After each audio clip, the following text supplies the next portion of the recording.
Our next guest is Jackson Kihara. And if you go onto X, and you can go onto X and follow him and see the kind of content that he shares, is Shakur. Jackson, good morning. Good morning to you too. How are you doing? I'm great. Karibu sana. Karibu sana to Fixing the Nation. Shukran sana. We'll get to understand you, your life, and what you're currently doing in terms of just agitation, pushing for rights, and awareness and all. But to welcome you to the conversation, Jano has the day's quote. Yes, I have the day's quote by Coretta King. Coretta Scott King. It's 9 a.m. Tail end of the show. The quote says, "Freedom is never really won. You earn it and win it in every generation." What do you make of that, Kihara? Freedom is never really won. You earn it and win it in every generation. I think we have to still fight for our rights and whatever time. So, like, for example, when the revolution started, there's some silence was the best thing to do, but I came forward, and it was a time when the country needed more fearless people to come and defend it. So it's something that will always be happening, and Yeah. Oof. You know, you're very active, Shakur, even on all social media platforms. At Shakur, human rights activist, social media strategist, HRD Popular Vote Award 2024. I also post news. That's what it says. Okay, I also post news. Oh yeah, that's his bio. All those are things I do. I also I also post news. nikiona time you post news. Why Shakur? What is your profession? What have you been up to? I'm a digital strategist, and I'm also an actor that I haven't mentioned on my ex. And Shakur, the name Shakur came up when I was in high school. It was just a name that people gave me then. Watu wakanizoea tu hivyo, so it was hard to change. Some people don't even know my real name. Is it because of liking Tupac Shakur? Right. It was just a stage. I was in Form 2. So people named me Shakur, Tupac Shakur, so Shakur stayed. It was very hard to change. Yeah. It could have been. Could have been. All call those the things. I was going to say those call things. the cops when you see Tupac. Call the cops when you see to accept Except if he the cop is is Tupac. This is also true. But the yeah, other thing. Eric asked you a good question, which is like where this all started. Because now you're Shakur as we've known you. It always starts from somewhere. Do you have an alter ego name, Eric Latif? No. You don't? No. Okay. We'll come up with one for you. We'll come up with one for you and make sure. But yeah, I started as a prison guard, as he'll tell us in just a moment, and then something shifted. What is it that shifted? What is it that made you say, June 25th, 2024, natokelezea? I couldn't stand the government anymore. The government had promised so many things. The government was also killing people, was abducting people.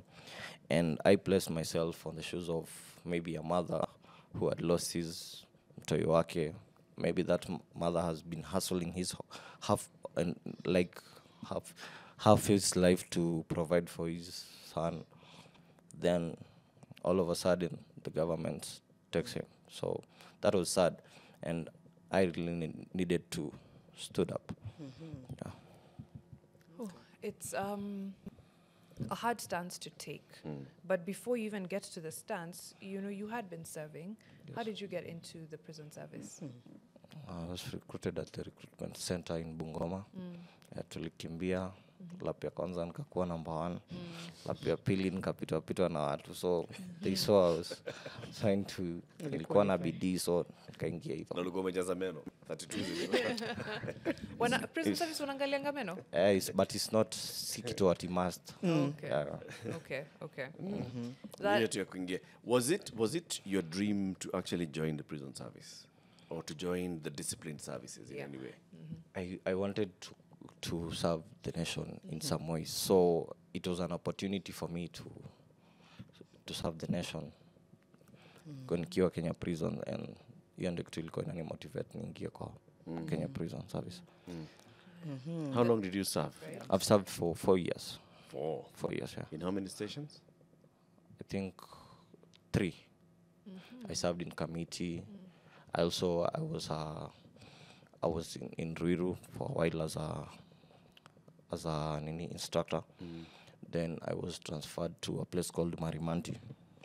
That was a intimidation. It was a way of government intimidating me. I was then transferred to Bungoma. Yeah. A lot of these transfers, how many of these transfers happened after last year, June? Two transfers. Marimanti and Bungoma. Yeah? Marimanti and Bungoma. Yeah, Marimanti and Bungoma. Yeah. Marimanti is in Tharaka Nithi County. Tharaka Nithi, yeah. And Bungoma is in Bungoma. Bungoma County. Before that, you were at Kamiti and Riro. Yeah. So how long typically during a prison warden's or a prison officer's service, after how long do they get transferred from one place to another, or under what circumstances do transfers happen? Can be transferred anytime, even after a month. Can be transferred. But me, yangu ilikuwa tu kuni-intimidate. Unajuaje? Because it was that time when I was pictured with placards, and it was the same time when I went to Parliament to demand justice for the people who were killed and the people who were missing. So after that, I was interdicted for a while and then transferred to Marimanti. Yeah. Had you been warned against, was there any warning against protesting? For So, example, yeah. I was a prison warden, and protesting as a prison warden, according to the Constitution, is not a crime.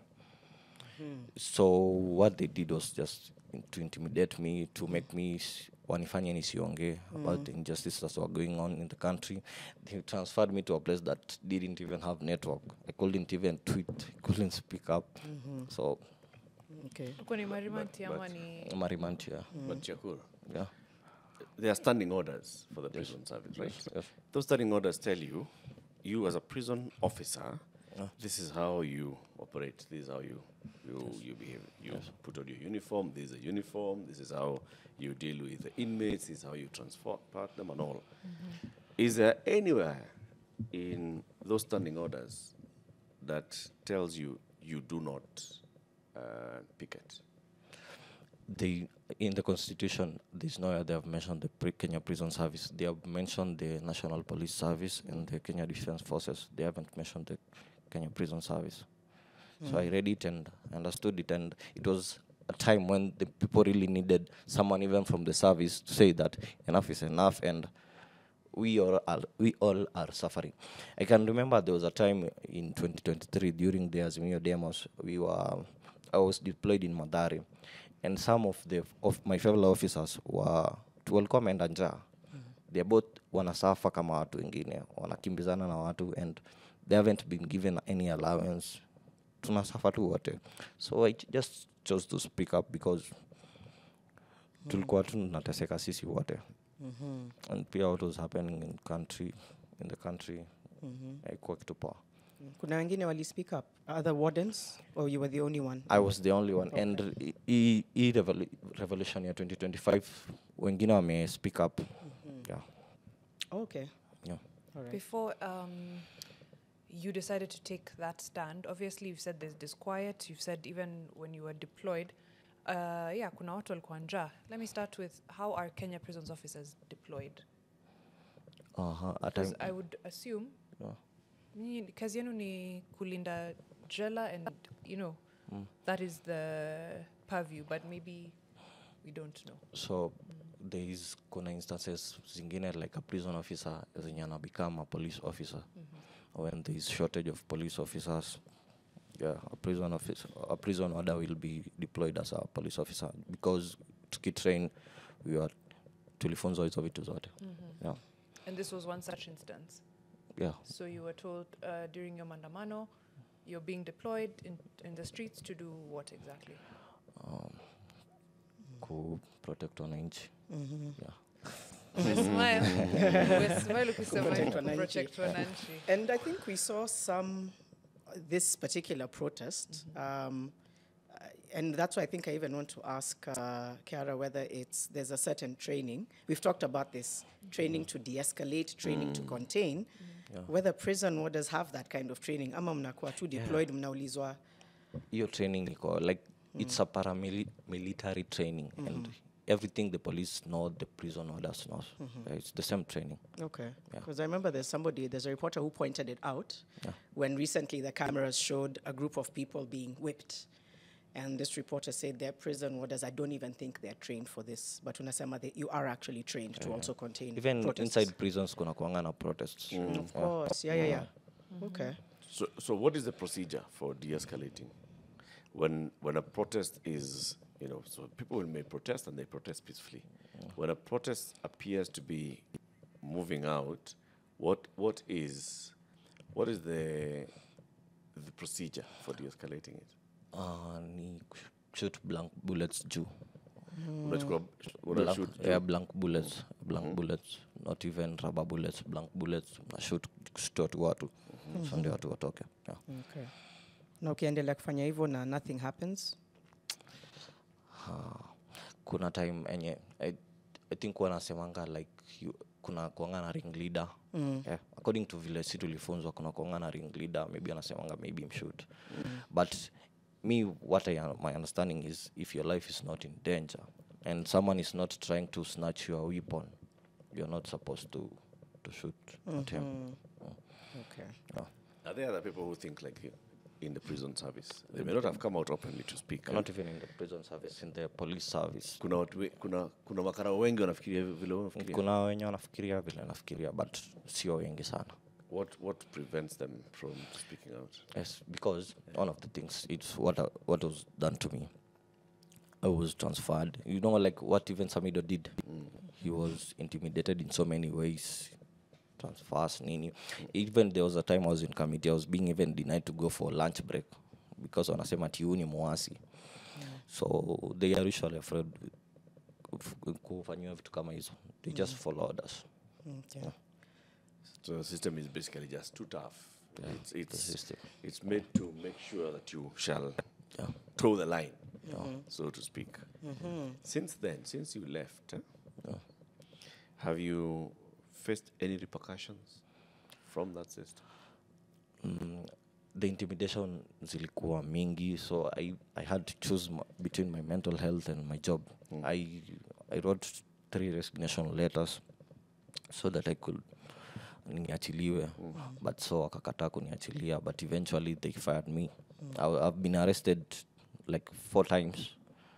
This year alone I've spent 10 days inside police cells, intimidations too, because of what I did. There was a certain time I was arrested in committee and then taken to Miliwani Lockout. I appeared with a shirt that had a picture of Jacob Juma. So the police, the DCI officers told my lawyer that we are going to punish this young man. So I knew there was something coming for me. I went into hiding. And after a month, when we tried to apply for anticipatory bail so that I couldn't be arrested because we knew they were coming for me. When yo anticipatory bail yangu, wakasema itakuwa na hearing. So nikaenda tu missing for a while. So time natoka hivi again, I was arrested in Naivasha. I spent 5 more days there. Then I got out. Sahi uogopi, Shakur? Hata sahi vile unaongea. What is it that because you've already been jailed, released, or put in, yeah. I think the only thing, I think stani kama sahi naeza ogopa. They have already done enough, and even me, I expect to be arrested anytime. Nakuanga tu ready, ever ready. Bora tu nikuwe na sweater. Ready. It's worth it, is what you're saying. It's worth it. Because if the people kama kina Dedan Kimathi wange jitokeza na kufaitia the country, we wouldn't be here. We will be enjoying this freedom that we're having. And we are in a country where the politicians don't care about us. They don't really care about us. They just care about their pockets. And I was researching something yesterday, and you remember during the 2023 Azimio demos, kuna wase walienda, kuna maguns walienda wakadestroy the expressway zile maua. And then the politicians, minamuitanga Mr. Incompetence Murkomen, akasema it will cost taxpayers more than 500 million to repair those things. And right now, pia kumechomeka police station in Kikuyu. So we are still waiting atuambie it will cost us 700 million to repair the police station. So I think it's even a game. Like they are the ones who wanna tafuta au magoons. Ndio Pesa itoke. waibe pesa itoke. So ni system tu ya majambazi. System ya majamba. Yeah. It's not the fact that umepitia hii yote again ukashikwa 10 days in prison, in jail just this year. Wakikushika, what do they tell you? Official and unofficial. If they usually tell even my lawyers, like, if you don't stop this, we are going to come for you. And me, I'm always like, I'm not going to stop. That's what they tell your lawyers. Yeah, they even tell me. Yeah, and one funny thing is those people don't even have a personal thing against me. They even tell me that wewe unatutetea. And wanasemanga order imetoka juu. There's nothing we can do. Yeah.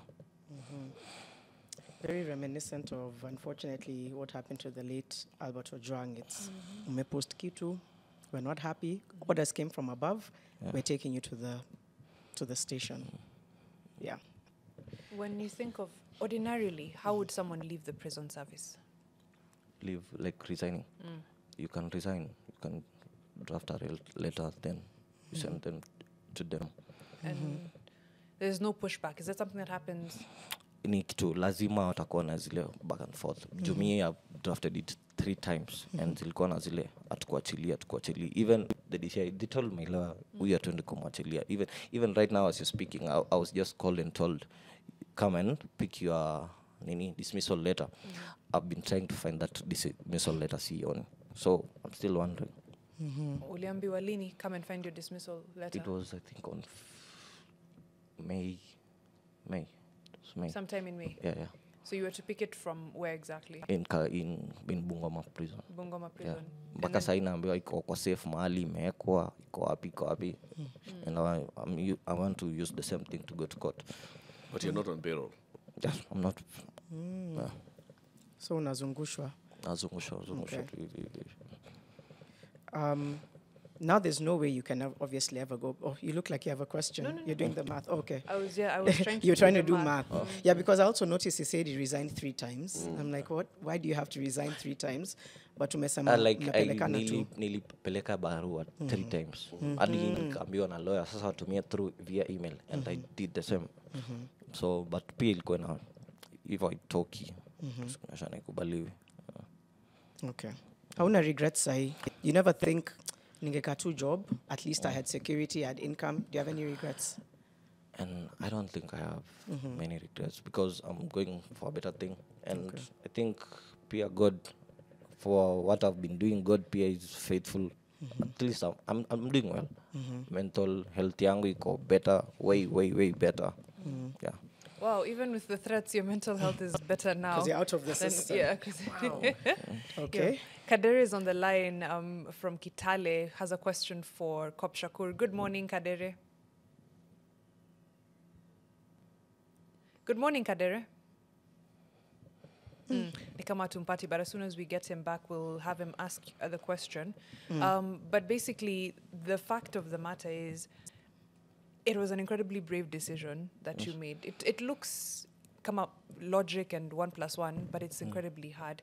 The other payoff is now wanting to know how we could perhaps get other people in the disciplined service to shift towards this side. But before that, Kadere is back. Let's get his question to you.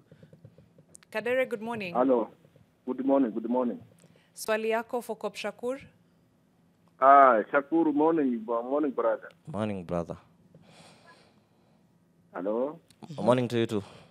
Shakur. Yeah. Wewe mimi nakupongeza sana bana, ulifanya kazi nyingine hatari sana. Mtu kuriski kuacha kazi yake sio rahisi Kenya. Yeah, shukran. Yaani unawacha kazi ile umeachiliwa kutetea nchi yako, kutetea vijana. God bless you sana. Mimi naona wewe hata hiyo tiketi unataka kungangania Nairobi hiyo. Yeah, God will bless you. Mimi nakupenda sana because unaonyesha utu. Wewe ni yani askari mtu. Hata ukifungwa wewe uwekwe prison, mimi najua ma prison wanakushabikia sana, kukupongeza, kukuhoji, kufurahia na wewe. Lakini ama askari wenye wanaua wananchi sasa hivi ukirudishwa kwa prison, mimi nakwambia watapigwa huko ndani sana. Because me have been in prison one day.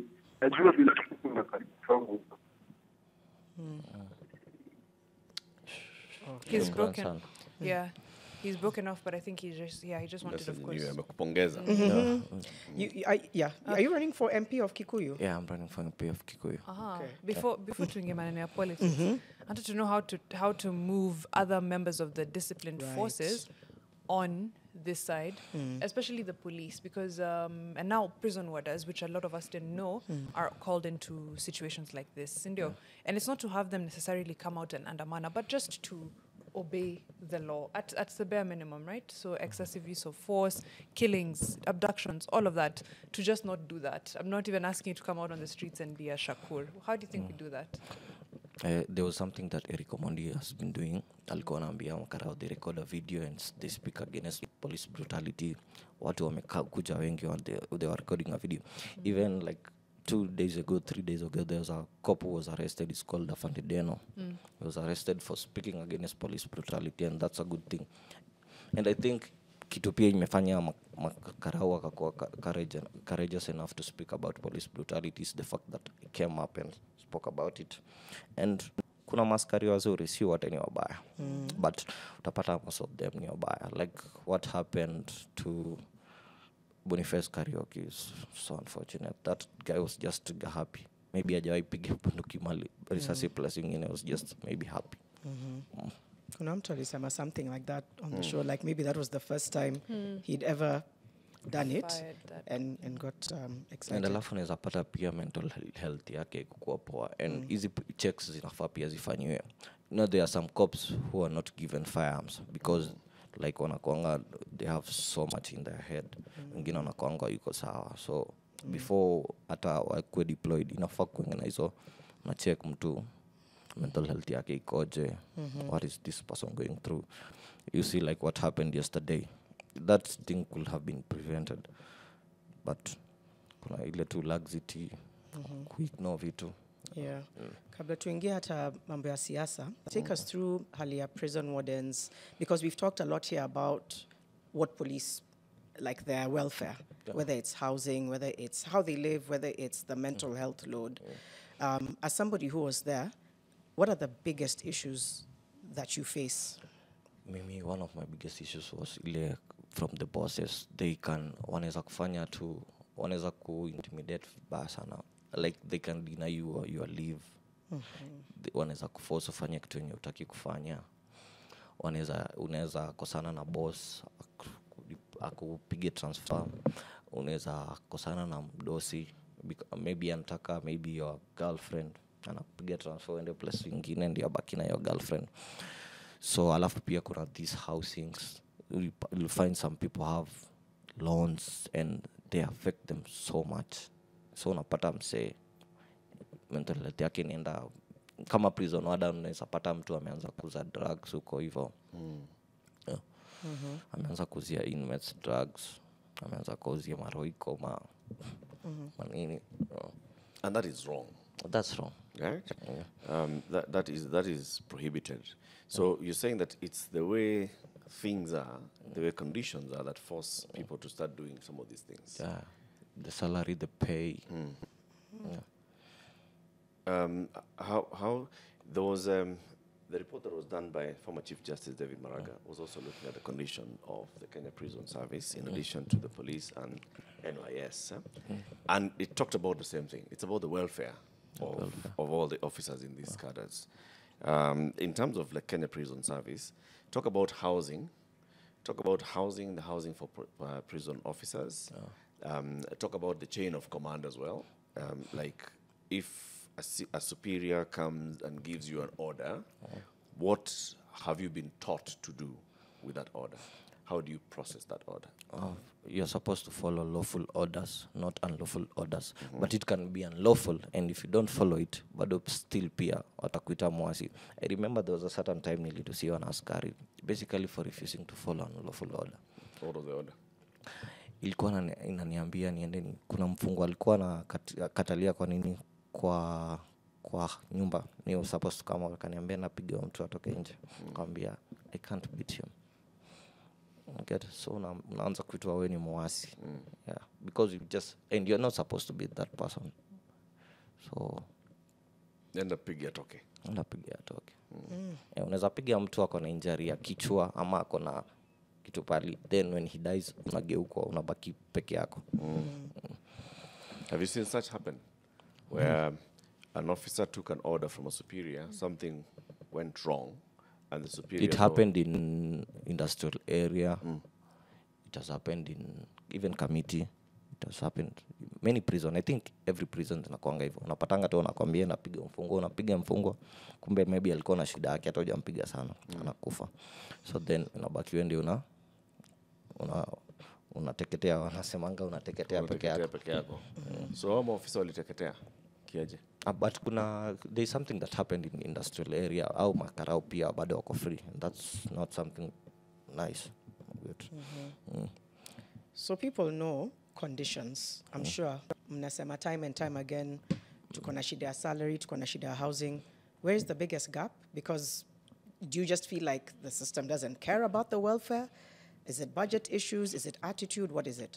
Mimi, I think the salary see the big part.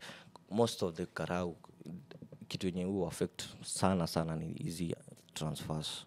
You'll find someone is being transferred to a place where he cannot even concentrate on his work. Let's say me, for example, when I was transferred to Marimanti, they did not even consider I had a child. The way I was transferred, there were no schools. They did not consider I had a wife who was working in Nairobi. So you find when you go there, like, you've completely lost yourself. You just have your job and your salary, but your mental health it is gone. Yeah. Wow, nawezi kujitetea. Hata ufanya Transfer is a transfer. Once it's done. Transfer. But if they consider things like that, useme, for example, wasenye wanapeleka Marimanti wakwe, there are people who are from around that area. No, hapo hivyo at least mtu anakuwa happy. But they just care about where you just follow orders and go in affect what's wengi. It's not even the salary part sana. Inakuanga hizo transfers, unfair transfers. See what happened to Samido. I'm not sure Samido will go to that place. Yeah. No, they did that to Afande Deno, and he was transferred to a remote area. He went, left his wife, and they don't consider things like those. They don't. Janet had asked you about now going into politics. Why? Because in Afatu we go for these seats ourselves, because the people we are tunategemea, they are not simply doing it what we want. Mimi, I remember I voted for Ruto. My bad. Oops. Umesema oops. So I was deployed kwenda kusomamia election in somewhere in Kiambu County. So nilikuwa nimechukua kura in Kihara West. So I took an Uber. I paid an Uber. Kwenda na kurudi, it costed me around like 1,500 bob. And then we were there for like 2 days. So, and then the allowance we received was 800 bob for those 2 days. Hata nimetumia do yangu kukula. Get. So you find these things like nilikuwa nafikiria tunaenda kutoka kwa uhunye tukuje kwa Ruto, at least atufanye vitu zetu zikuwe better. But still this guy anafanya zinakuwa worse and worse. Na ana promise I leave him.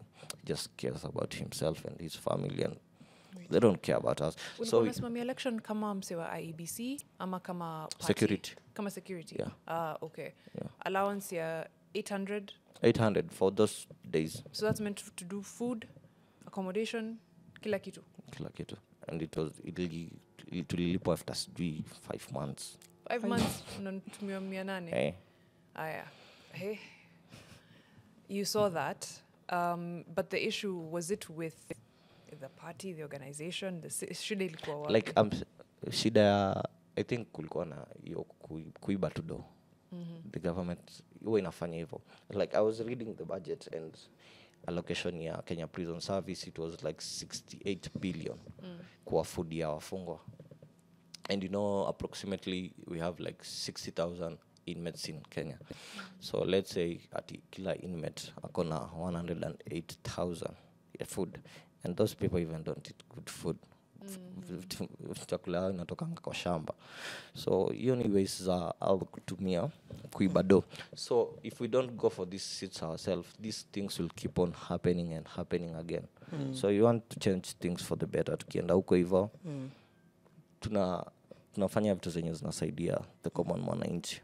and making our country go better and better. But umeona vile politics yetu iko, right? You can see how, okay, number one, there's even the how much money is needed to run for politics, and you can tell us what your plans are. But watu wengi wanasema ukiingia, it's like you just change, you become a different person because now you're close to power, you're close to money. You really believe running for MP is the best way that you can use your activism? I think it's one of the ways that tunafaa tuchukue. And one of the things that inafanyanga people completely change is because people have used their money to go into politics. Maybe what I've been doing a door-to-door campaign. Like right now, I've talked to about 7,800 people. I've taken their number. I've shared with them what I want to do for them. And I'm not using money. I've just been printing some flyers and distributing to them. I've found some volunteers from hizo wards zingine. People come for a day. They say like, Shakur, today we are working with you. Twende tuombe kura. Alafu tunatumia pia social media. Tuna fundraise hizo ndio ya kunini flyers. So when nikielektiwa, I won't have the need ya ku recover pesa yangu sana. Itakuanga nataka kufanyia watu kazi because I haven't used my money. And that's the route we want to take. In United States, wananchi ndio wana contribute, wana donate those campaign. So, but in Kenya, you must use money. But those things are going to change. In this coming election, things are going to be completely different. I was asking people, even there's a video even in my ex account. I asked a random woman. I pretended that I was campaigning for Ruto. Nikamwambia mimi nataka nikupe tao, alafu votie Ruto. Kaniambia nipe hiyo tao ndaikula lakini sitamvotia. So we are going to change things. We can't vile tunaenda kuishape vile tunataka. Umesema unataka kusimama kiti gani? MP for Kikuyu constituency. Yeah. Okay. And when you're going door to door and you're having conversations with people, what are you telling them that you're going to do for them? Tunaenda kuchange kama hizi vitu za bursaries. The distribution ya bursaries ijakuwa poa. Kuna vitu kama like for example kuna barua za states za kusaidia wananchi wa constituency wapate jobs za government.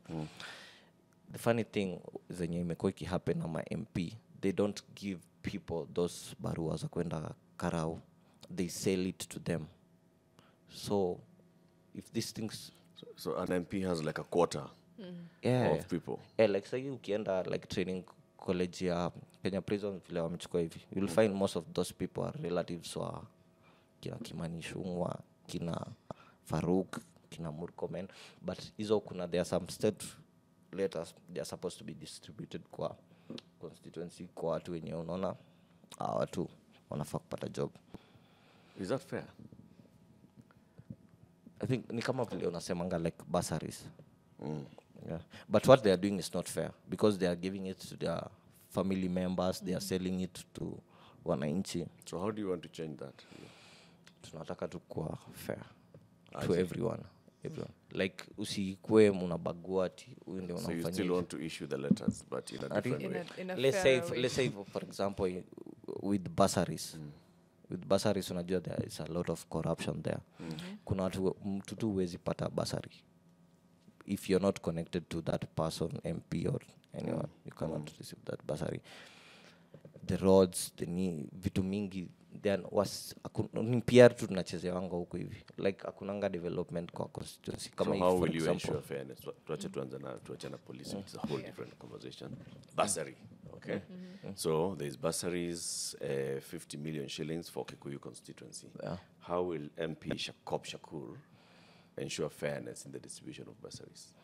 So I was thinking people's numbers and I was telling them if nikienda hapa hivi kama kutakuwa na hapa kwa watu wa bodaboda, mnaambiwa mtu mwenye amelemewa sana tunampea. Like una have a conversation with the people. Unaget unasikiza watu. Si ati unajifanyia mwenyewe, unasikiza what the people have to say. You see, how do you protect yourself from accusations that you actually now umesikiza wale watu ile side hujakuja kusikiza watu ile side. Umesikia watu wa boda, kuna watu wa boda, kuna watu wa nini, kuna mboga, kuna sitaki kutumia mboga sana. Kuna watu like unasikiza ground, wanasemanga unasikiza ground vile inasema. So George umesikiza the right people. Yeah. Ati? Ama even after kusikiza, umekuja umetusikiza sisi watu watatu, umenipatia mimi bursary. What makes Janet not complain that So vile Mbona sikupata? mbona sikupata? vile nimesema, we have been talking to, like we want to, the population of Kikuyu is around 240,000 people. So we like goal yetu ni kuongeanga per day, we talk to like 500 people. So we are going to listen to each one of them. Kila mtu anaenda kumsikiza. So when we approach elections, tutakuwa na idea of how we are going to solve most of these problems that are happening. Because see, we are not going just to campaign and tell them vote for us. We are going to now pay civic education, and by the time we are done, tutakuwa tunajua the way forward. Whose sorry. No, go ahead, Whose Mariam. idea was it to run? Was it you who felt, you know what, this is the next natural progression? Or was it people who approached you and said, Shakur, I think you should run? Peer pressure. And not peer pressure. It was my own decision. Some people are telling me to run Kitambo, but I wasn't ready yet. But we've been fighting for these things on the street for long. Like, to make a street to demand justice for Boniface Karaoke. Nothing has been done. We've been to make out kipigia Albert Ojwang. That guy is working free. And if we don't go for this office, we want to change things. Tutakuwa tunapiga tukelele. Life is lost, our women are raped, and then there's nothing. Alafu, if we don't come, tusipokuja wenyewe sisi wenyewe, like there's something that has been happening in Banana area. For the last 7 months, 3 women were raped and murdered. And you know something like that, when something, it's a particular area, hatuwezi sema tunasema ati, oh, that's something, issue with government.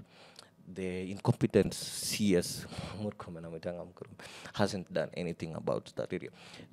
Nilienda hiyo area nikaangalia. It's not even ati iko Kikuyu. I was just concerned. Nikaenda nikaona hapo illicit brew, counterfeit, alcohol, wines and spirits zinafunguliwa 24/7, no security. Maskari wakienda kwa hizo wines, they just pick, bribe, and then they go. And then easy bribe ndio mlikuwa masikia accusation wakiaccuse Langat zinaenda huko hivyo. So meaning these people are not working. And if these people are not working, hakuna vitu tunasema hapa femicide. But I think, again, it's the role of the government to protect its people.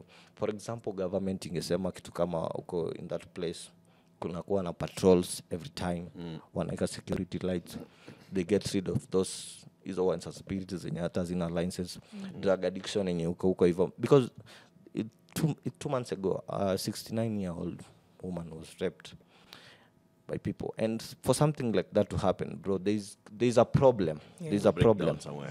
There's a problem. And your drug addiction ina happen huko.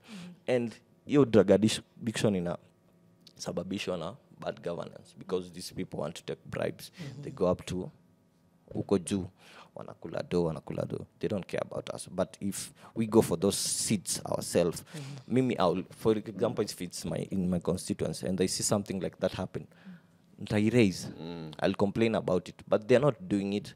If I'll definitely, when the 69-year-old mother was killed, I will definitely blame it on the government, because the government haikuwa imepeana security poa huko hivyo. Let me ask, the people of Kikuyu right now, what's their feeling towards their current leadership, Kimani Ichung'wah? I haven't met a single person that has said a positive thing about Kimani Ichung'wah. Sure. Even and also Ruto, I haven't met a single person that has said he's going to vote for Ruto. They're just saying bad things about them. Yeah, wanasemanga hivyo, and then something. We've talked about this a lot. You hope if they want change, that they're not just going to say that, but then things are different in 2027. I don't think there's Wakenya sai vile hii government has imetufanyia wonders. I don't think things are going to change. Okay. And we are organizing ourselves, the young people.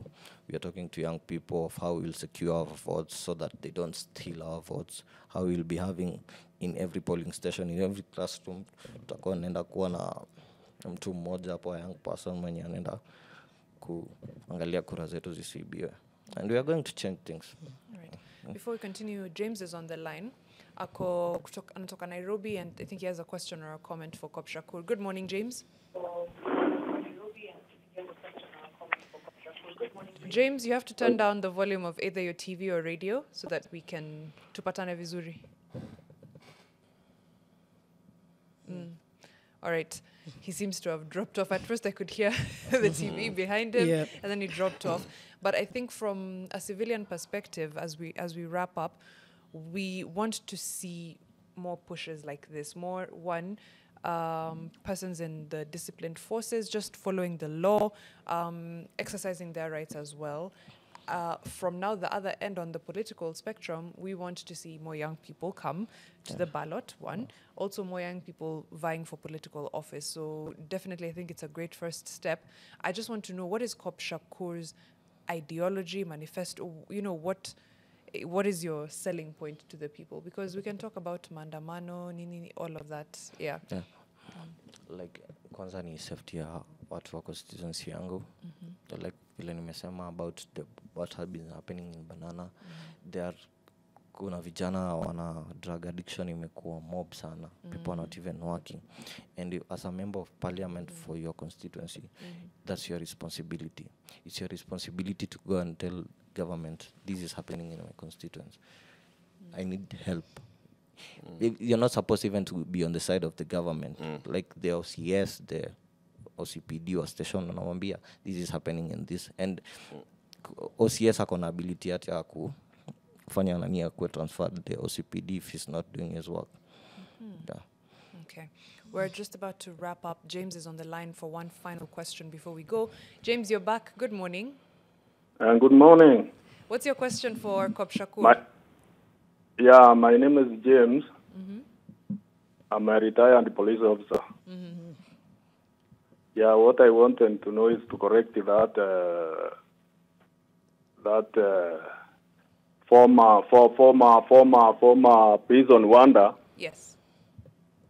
I'm trying to correct him that prison wonders or prison officers do not have the powers of a police officer. And whenever there is an operation, they are just given letters appointed by the Inspector General to act temporarily for that purpose alone. And immediately after that, the letters are withdrawn. They don't have powers even to arrest. Okay. And even if they arrest somebody, a police officer should rearrest that person. Wherever he takes that person, he must be rearrested by a police officer. Okay. Thank you, James. That's according to the situations when they are deployed, right? The training they have is quite different from that of a police officer. Okay. When you were in service, James, did you ever exercise, what you call your democratic rights? I know that with the police standing orders, it's very strict, but was there ever a push or a feel that you wanted either to exercise your democratic right in one way or the other, especially protesting, trade unions, things like that? No, you are not allowed. And again, the Prison Act and the Prisons Act and the Police Act is quite different. Yes, they are. Yep. All right. Thank you so much, James. I think he just wanted to... Yes. Because I didn't want him to mislead the public. A point of correction. A prison officer privileges zake when he gets out of prison and do police works. They are the same as the police privileges. And he has never been in the prison service, so he doesn't know what we are taught in prison. It's called paramilitary training. You should go and research about that. Alafu pia, even police are allowed to vote. Yeah, so... They are. I think what we'll do, we'll definitely have a conversation around when do these deployments happen? What are the rights and protections vis-a-vis restrictions for prison officers, for police officers, for members of all disciplined forces, including the military, so that we can get some clarity. But thank you so much, James, for calling in. Thank you, Cop Shakur, as well, for coming and for gracing us with your presence. We have to wrap up now.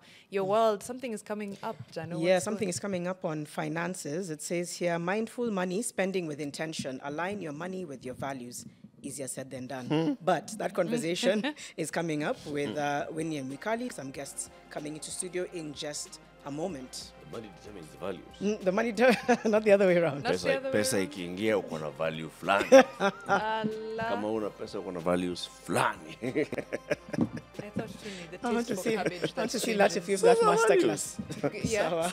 Suddenly pesa ingia, cabbage. Those are values. I mean, you know, I eat healthy. Broccoli. Aya, sawa.